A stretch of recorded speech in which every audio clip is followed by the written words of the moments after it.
Important organic കോമ്പൗണ്ട്സിൽ നമുക്ക് പഠിക്കാനുള്ള രണ്ട് പ്രിപ്പറേഷൻസ് ആണ് മെത്തനോളും എത്തനോളും. മെത്തനോളിന്റെ പ്രിപ്പറേഷൻ എന്ന് പറയുന്നത് വളരെ സിമ്പിൾ ആണ് അല്ലേ. കാർബൺ മോണോക്സൈഡിനെ ഹൈഡ്രജനുമായിട്ട് ട്രീറ്റ് ചെയ്ത് കഴിഞ്ഞാൽ നമുക്ക് എന്ത് കിട്ടി? നമുക്ക് മെത്തനോൾ കിട്ടി. കാർബൺ മോണോക്സൈഡിനെ ഹൈഡ്രജനുമായിട്ട് ട്രീറ്റ് ചെയ്യുന്നു. In the presence of catalyst, ഉൾപ്രേരകത്തിന്റെ സഹായത്തോടു കൂടിയാണ് നമുക്ക് മെത്തനോൾ കിട്ടുന്നത്.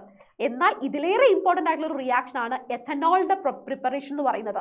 കാരണം എക്സാമിന് പലപ്പോഴും ചോദിച്ചിട്ടുള്ള ഒരു ചോദ്യമാണ് പ്രിപ്പറേഷൻ ഓഫ് എത്തനോളും അതിന്റെ യൂസസും കേട്ടോ. അപ്പോൾ വളരെ ഇമ്പോർട്ടൻ്റ് ആണ്, നിങ്ങൾ പഠിച്ചു വെച്ചോളൂ.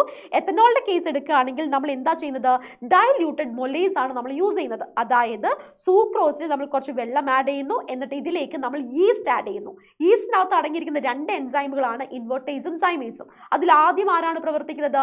ഇൻവെർട്ടേസ് ഈ സൂക്രോസിനെ എന്തെല്ലാമായിട്ട് കൺവേർട്ട് ചെയ്യുന്നു? ഗ്ലൂക്കോസും ഫ്രക്ടോസുമായിട്ട് കൺവേർട്ട് ചെയ്യുന്നു. C6H12O6 എന്നാണ് ഫോർമുല വരുന്നത്.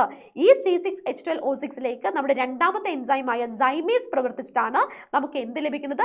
എത്തനോളും അതിന്റെ കൂടെ എന്തും പ്രൊഡ്യൂസ് ചെയ്യുന്നുണ്ട്? കാർബൺ ഡൈ ഓക്സൈഡ് ഗ്യാസും പ്രൊഡ്യൂസ് ചെയ്യുന്നുണ്ട്.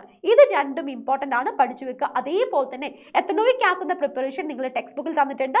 അതിന്റെ റിയാക്ഷൻ താഴെ കമന്റ് ബോക്സിൽ കമന്റ് ചെയ്യാം.